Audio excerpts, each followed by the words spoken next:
ഇത് എല്ലാ മഹല്ലുകളും ഇത്തരം പരിപാടികൾ സംഘടിപ്പിക്കണം. കാരണം പഴയകാലം പോലെ പള്ളിയുടെ പരിപാലനം എന്ന് പറഞ്ഞാൽ പള്ളിയുമായി ബന്ധപ്പെട്ട കാര്യങ്ങൾ, മദ്രസ, അത് മാത്രം ഒതുങ്ങാതെ സമൂഹത്തിലേക്ക് ഇറങ്ങിച്ചെന്നുകൊണ്ട് പ്രവർത്തിക്കേണ്ട ഒരു കാലമാണ് മഹല്ലുകൾക്ക്.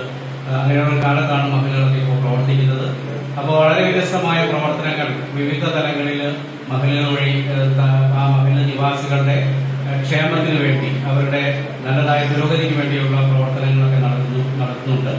10 വർഷമുള്ള കമ്മിറ്റി കഴിഞ്ഞിട്ട് അടുത്ത 2 വർഷത്തേക്കുള്ള പരിപാലന സമിതിയാണ്, കമ്മിറ്റിയാണ് കഴിഞ്ഞ മാസം 23-ാം തീയതി നിലവിൽ വന്നത്. അപ്പോൾ നമ്മൾ ഇനി വരുന്ന 2 വർഷത്തേക്ക് പ്രധാനമായും ഊന്നൽ നൽകുന്നത് നമുക്ക് ധാരാളം വരുമാനം സമൂഹത്തിൽ വിവിധ തുറകളിലേക്ക് എത്തിച്ചുകൊണ്ട് സാമൂഹികമായി ഒരു നല്ല മാറ്റം വരുത്താൻ വേണ്ടിയൊക്കെയാണ് നമ്മൾ ഉദ്ദേശിക്കുന്നത്.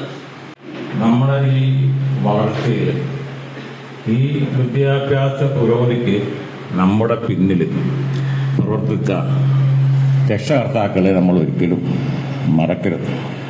കാരണം ഒരു 18 വയസ്സ് 20 വയസ്സൊക്കെ ആകുന്നവരെ നമ്മൾ പഠിച്ച് മിടുക്കരായി വരുമ്പോൾ ഏതെങ്കിലും പ്രണയബന്ധത്തിലൊക്കെ പെട്ട് നമ്മുടെ ജീവിതം തുലഞ്ഞു പോകുന്ന സാഹചര്യമാണ് നമ്മൾ കാണുന്നത്. ഇതാരും ഇതിൻ്റെ ഗൗരവം മനസ്സിലാക്കുന്നില്ല. നമ്മൾ എന്തുമാത്രം ചേർത്ത് പിടിച്ച അവരെ വളർത്തുന്നത് ചെറുപ്പം മുതൽ. അവർക്ക് പ്രയാസം, നമുക്ക് സ്വന്തം മാതാപിതാക്കൾക്ക് പ്രയാസമുണ്ടെങ്കിലും അവരുടെ മുമ്പിൽ, കുട്ടികളുടെ മുമ്പിൽ കരയാതെ, അല്ല അവർ വിഷമം മറ്റുള്ളവർ അറിയിക്കാതെ നമ്മളെ അതുപോലെ എല്ലാ നമ്മുടെ സുഖസൗകര്യങ്ങൾക്കും വേണ്ടി അവർ കഷ്ടപ്പെട്ട് നമ്മളെ വളർത്തിയെടുത്ത് നമ്മൾ നല്ലൊരു നിലയിലാക്കി ആയിക്കൊണ്ടിരിക്കുന്ന റൂട്ടിൽ വെച്ച് നമ്മൾ ചതിക്കുഴിയിലേക്ക് വീണ്ടിരിക്കുക.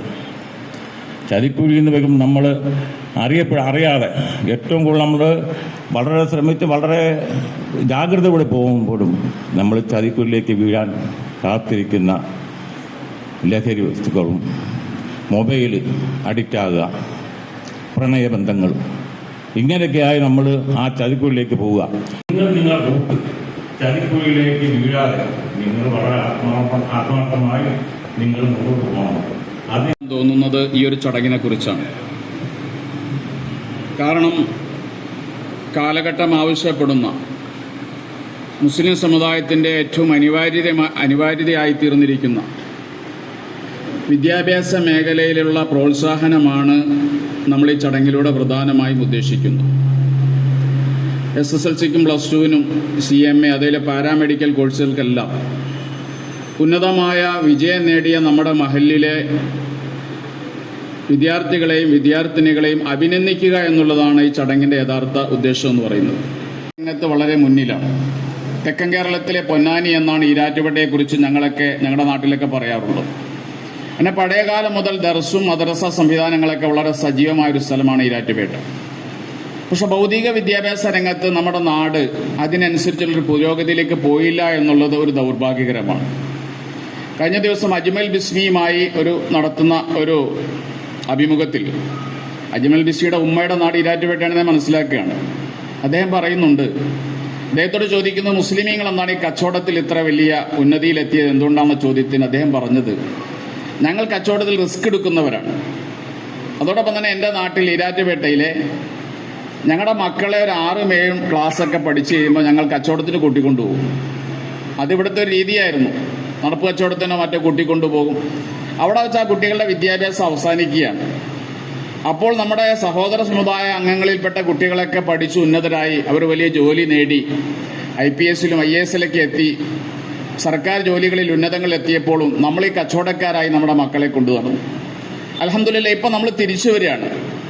നമ്മൾ കാലഘട്ടത്തെ തിരിച്ചറിഞ്ഞുകൊണ്ട് വിദ്യാഭ്യാസം അനിവാര്യമാണെന്നും വിദ്യാഭ്യാസമില്ലാതെ ഇനി നിലനിൽക്കാൻ കഴിയില്ല എന്നുള്ള തിരിച്ചറിവ് നമ്മുടെ നാടിനുണ്ടായി എന്നുള്ളതിന് ഏറ്റവും വലിയ തെളിവാണ് ഈ ഇരിക്കുന്ന ഭാവിയുടെ വാഗ്ദാനങ്ങളായ നമ്മുടെ മക്കളെന്ന് പറയുന്നത്. ഞാൻ അവരെ മുക്തകണ്ഠം പ്രശംസിക്കുകയാണ്. നിങ്ങൾ പഠിക്കണം, പഠിച്ചുകൊണ്ടേയിരിക്കണം. CH പറഞ്ഞതുപോലെ മക്കളെ പഠിക്കണം, പിന്നെയും പഠിക്കണം, പിന്നെയും പഠിക്കണം. നിങ്ങളുടെ പഠനം അവസാനിക്കരുത്. പ്രത്യേകിച്ച് പെൺമക്കളോട് എനിക്ക് പറയാനുള്ളത്, രക്ഷിതാക്കൾ ശ്രദ്ധിക്കേണ്ടത് നമ്മൾ ആൺമക്കളെയും പഠിപ്പിക്കണം, പെൺമക്കളെയും പഠിപ്പിക്കണം. പക്ഷേ ഭാവിയിൽ തിരിഞ്ഞു നിന്നുകൊണ്ട് എൻ്റെ വാപ്പ എന്നെ പഠിപ്പിച്ചില്ല എന്ന് പരാതി പറയുന്നത് മിക്കവാറും പെൺമക്കളെയാണ്. ആൺമക്കൾ അത്ര പരാതി പറഞ്ഞോളുന്നില്ല. അതുകൊണ്ട് പെൺമക്കളെയാണ് നന്നായി പഠിപ്പിക്കേണ്ടത്. ഒരു പെൺകുട്ടിക്ക് വിദ്യാഭ്യാസം ഉണ്ടാകുമ്പോൾ രക്ഷപ്പെടുന്നത് ആ കുട്ടി മാത്രമല്ല, ആ കുടുംബം രക്ഷപ്പെടും, ആ നാട് രക്ഷപ്പെടും, ഒരു സമൂഹം രക്ഷപ്പെടുകയാണ് ചെയ്യുന്നത്. അതുകൊണ്ട് സർക്കാർ ജോലി എന്ന് പറയുന്നത് ബാലികളെ മറിയൊന്നുമല്ല, നമുക്കൊക്കെ എത്തിപ്പിടിക്കാൻ കഴിയുന്ന ജോലികളാണ്. അതിനുവേണ്ടിയുള്ള അധ്വാനവും പരിശ്രമവും നിങ്ങളുടെ ജീവിതത്തിൽ ഉണ്ടാകേണ്ടത്. നമുക്കറിയാം, കേരളീയ സമൂഹത്തിൽ ഉദ്യോഗ തലങ്ങളിൽ മുസ്ലിം പിന്നോക്കാവസ്ഥ നമ്മൾ എപ്പോഴും പറയാറുള്ളതാണ്. നമ്മൾ ഈ പിന്നോക്കമാണെന്ന് പറഞ്ഞ് കാലം കഴിക്കാതെ എന്താണ് മുന്നോക്കമാകാനുള്ള വഴിയെന്ന് ആലോചിക്കണം. അതിന് നമ്മളെ മക്കളെ പഠിപ്പിച്ച് നമ്മൾ അവരെ ഉദ്യോഗ തലങ്ങളിൽ എത്തിച്ച്, നമുക്കറിയാം ഫയലുകൾ നീക്കുന്നിടത്ത് നീതിപരമായി നമ്മൾ പറഞ്ഞ പക്ഷം പിടിക്കണമെന്നല്ല, നീതിയോടുകൂടി കൈകാര്യം ചെയ്യാൻ പറ്റുന്ന ഉദ്യോഗസ്ഥരുണ്ടെങ്കിലാണ് എല്ലാ സമുദായങ്ങൾക്കും നീതി ലഭിക്കുക. അതുകൊണ്ട് തന്നെ നമ്മുടെ കുട്ടികൾ പഠിച്ച് വളർന്ന ഉന്നതങ്ങളിലെത്താൻ അവർ പഠിക്കണം. പരിശുദ്ധ ഇസ്ലാമിനെ സംബന്ധിച്ച് പഠിക്കണം എന്ന് പറഞ്ഞുകൊണ്ട് ആരംഭിച്ച ഏക ഗ്രന്ഥം, ഒരു മതഗ്രന്ഥം അല്ലെങ്കിൽ ഖുർആനാണ്. ഇഖ്റ, വായിക്കണം, പഠിക്കണം, മനസ്സിലാക്കണം. ഇങ്ങനെയാണ് ഖുർആൻ തുടങ്ങുന്നത് തന്നെ. അപ്പൊ എന്ത് പഠിക്കണമെന്ന ചോദ്യത്തിന് ഖുർആൻ പറയുന്ന മറുപടി ബിസ്മി റബ്ബിക്കല്ലദീ ഖലഖ, നിന്നെ സൃഷ്ടിച്ച റബ്ബിന്റെ നാമത്തിൽ നീ പഠിക്കണം. അപ്പൊ ഏതു 19ാം നൂറ്റാണ്ടിലാണ് സസ്യത്തിന് ജീവനുണ്ടെന്ന് ശാസ്ത്രം കണ്ടുപിടിക്കുന്നത്. പരിശുദ്ധ ഖുർആൻ 14 നൂറ്റാണ്ടിൽ ഇറങ്ങിയ ഖുർആൻ പറയുന്നത് സസ്യങ്ങൾക്ക് ജീവനുണ്ട്.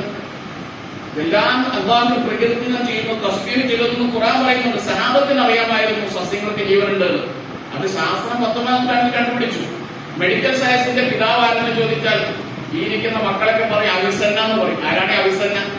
ഏതെങ്കിലും യൂറോപ്യനല്ല, ഇബ്നു സീന എന്ന് പറയുന്ന ലോകം കണ്ട മഹാനായ പ്രതിഭാശാലിയായ പണ്ഡിതനാണ് ഇബ്നു സീന.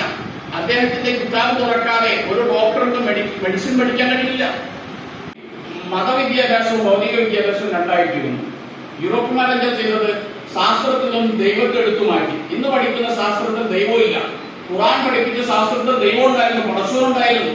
അതുകൊണ്ടാണ് ഖുർആൻ പറയുന്നത് ബിസ്മി റബ്ബിക്കല്ലദീ ഖലഖ, നിങ്ങൾക്ക് എന്തും പഠിക്കാം, ഏതും പഠിക്കാം, പക്ഷെ ആ പഠനത്തിലൂടെ നിങ്ങൾ പടച്ചോറിലേക്ക് എത്തിച്ചേരണം. സദസ്സിന്റെ ഉദ്ഘാടനം നിർവഹിച്ചുകൊണ്ട് ഞാൻ നിർത്തുന്നു. സാമ്പത്തിക ശേഷി ഉണ്ടെങ്കിലും അറബ് രാജ്യങ്ങൾ ലോക രാഷ്ട്രീയത്തെ നിയന്ത്രിക്കുന്നില്ല. നിങ്ങൾക്കറിയാം, ലോക രാഷ്ട്രീയത്തെ നിയന്ത്രിക്കുന്നത് അമേരിക്കയും യൂറോപ്യൻ രാജ്യങ്ങളുമാണ്. എവിടെ എന്ത് നടക്കണം, ഏത് രാജ്യത്ത് എങ്ങനെ മുമ്പോട്ട് പോകണം, വികസനം എവിടെ നടക്കണം, എവിടെ യുദ്ധമുണ്ടാകണം, എവിടെ യുദ്ധം ഉണ്ടാക്കണം തുടങ്ങിയ കാര്യങ്ങളൊക്കെ ആലോചിച്ച് തീരുമാനിക്കുന്നത് വേറെ ചില ആളുകളാണ്. സമ്പത്ത് കൊണ്ട് മാത്രം ഒരു സമൂഹവും രക്ഷപ്പെടുകയില്ല എന്ന് ഈരാറ്റുപേടയിൽ ഓരോരുത്തരും മനസ്സിലാക്കുക. അത് പറഞ്ഞല്ലോ, ഇവിടെ ഭൗതിക വിദ്യാഭ്യാസത്തിന് സ്ഥാനമില്ല, എല്ലാവരും കച്ചവടക്കാരാകാൻ പോകുന്നു എന്ന് പറഞ്ഞ കാര്യത്തിൽ തന്നെയാണ് എൻ്റെയും ഊന്നൽ അവിടെ തന്നെയാണ്. നമ്മൾ മനസ്സിലാക്കേണ്ട ഒരു കാര്യം, ലോകത്തെ നിയന്ത്രിക്കുന്നത് അറിവുള്ളവരാണ്.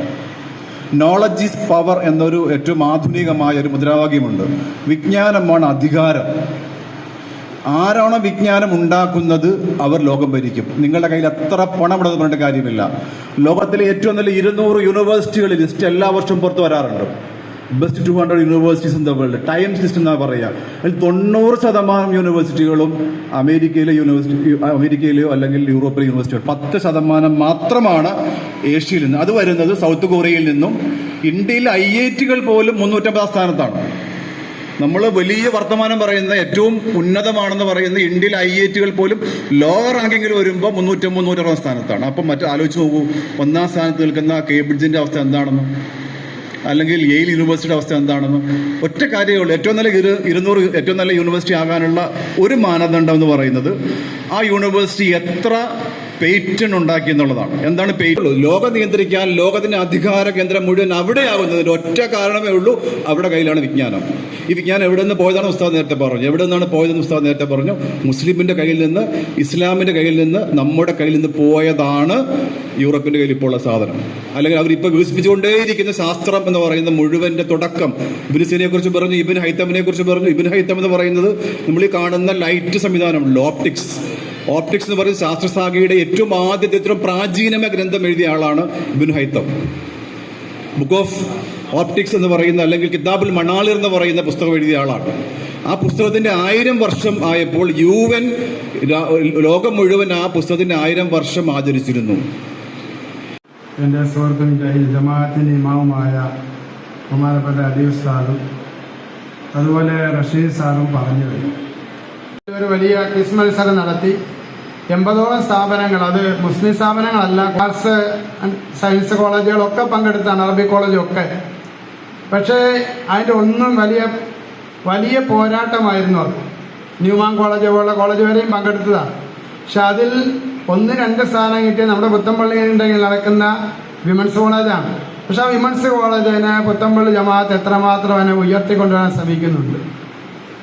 അതിനൊരു മാസം ഒരു പൈസ കൊടുത്ത് അതിനെ മാറ്റി നിർത്തിയെന്നല്ലാതെ അത്രയും കഴിവുള്ള കുട്ടികൾ ഞങ്ങൾ അത്ഭുതപ്പെട്ടു പോയി. കാരണം 1-2 സ്ഥാനം 25,000 രൂപയും 15,000 രൂപയുടെ സമ്മാനവും ബാക്കി സമ്മാനങ്ങളെല്ലാം മേടിച്ചത് ഈ പുത്തമ്പള്ളി ജമാഅത്താണ്. ഇവിടുത്തെ കമ്മിറ്റിക്കാർ പോലും അറിഞ്ഞാൽ കൗൺസിലർ അറിഞ്ഞോ എന്ന് എനിക്കറിയില്ല. അതാണ് നമ്മുടെ കൗൺസിലിൻ്റെ ഞാൻ വിമർശിച്ചതല്ലാണ്ട് ഇവിടെ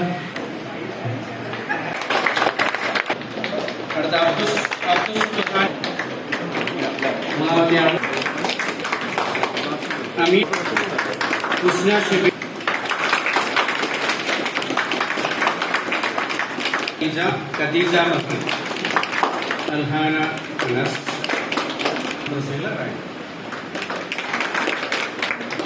ഐഷ റിയാസ് മദ്രസകളെ 6 മദ്രസകളാണ് നമുക്കുള്ളത്.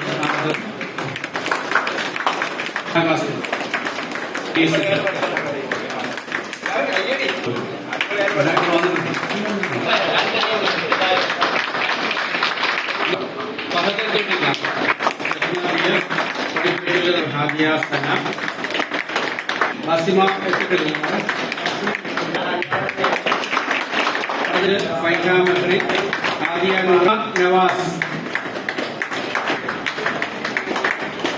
ഫൈറൂസ് മുഹമ്മദ് പരിപാലന സമിതി സെക്രട്ടറി ബഷീർ അവൾ വന്നിട്ടില്ല അല്ലേ?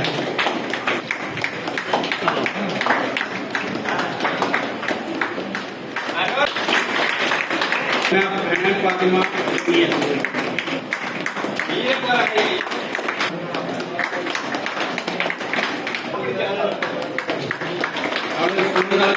പുതുപ്പറമ്പിൽ അജീഷിന്റെ മകൻ റന ഐഷ കണ്ടത്തിൽ ഷെരീഫിന്റെ വിഹാനം കുറെ ഒരു 3 വർഷം മുമ്പ് ആൺകുട്ടികൾ ആരും. അടുത്ത അൻസി ഫാത്തിമ പി.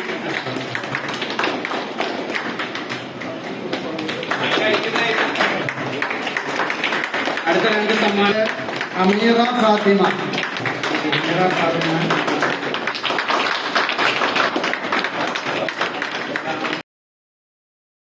ചെറിയ എക്സാം അല്ല, നല്ല രീതിയിൽ പഠിക്കാനും ഒരുപാട് നാളത്തെ കഷ്ടപ്പാടും ആണ്. കഷ്ടപ്പാടെന്ന് പറഞ്ഞാൽ ഞാനും എൻ്റെ ഉമ്മായും മാത്രമേ അറിഞ്ഞിട്ടുള്ളൂ എന്തോ ഒരു കഷ്ടപ്പെട്ട് ഈ എക്സാം അറ്റൻഡ് ചെയ്തിട്ട് കാര്യം. 1 വർഷം കോഴ്സ് 1 വർഷമുള്ളെങ്കിലും എക്സാം അത് കഴിഞ്ഞുള്ള മാസങ്ങളിലാണ് എക്സാം നടക്കുന്നത്. ഒരു എക്സാമിന് ഒരു 3 മാസത്തെ പ്രിപ്പറേഷൻ കുറഞ്ഞത് വേണം. ആ 3 മാസത്തെ പ്രിപ്പറേഷൻ എന്ന് പറഞ്ഞാൽ പുറത്തു പോലും ഇറങ്ങാതെ വീടിൻ്റെ അകത്ത് തന്നെ ഇരുന്ന് ആരോടും സംസാരിക്കാതെ ഒരുപാട് നാളുകൾ കഷ്ടപ്പെട്ട് ഉറക്കമൊഴിച്ചിരുന്ന് പഠിച്ച് അത്രയും കഷ്ടപ്പെട്ട് എഴുതിയ എക്സാമാണ്. അൽഹംദുലില്ലാ എൻ്റെ ഫസ്റ്റ് അറ്റംപ്റ്റിൽ തന്നെ എനിക്കത് ക്ലിയർ ചെയ്യാൻ പറ്റി. അപ്പോൾ +2 കഴിഞ്ഞ് CMAക്ക് ചേരാൻ താല്പര്യമുള്ളവർ ചേരുക. പക്ഷേ ഡിഗ്രി കഴിഞ്ഞ് ചെയ്യുന്നതായിരിക്കും കുറച്ചുകൂടെ നല്ലത്. എന്തായാലും ഡിഗ്രി ഇല്ലാതെ CMA കംപ്ലീറ്റ് ചെയ്യാൻ പറ്റില്ല. ഡിഗ്രി വേണമെങ്കിൽ ഡിസ്റ്റന്റ് ആയിട്ട് ചെയ്തുകൊണ്ട് CMA ചെയ്യാന്നുള്ളൂ. ഈ സദസ്സിൽ സംബന്ധിച്ച മുഴുവൻ ആൾക്കാരെയും ഒറ്റ വാക്കിൽ നന്ദി അറിയിച്ചുകൊണ്ട്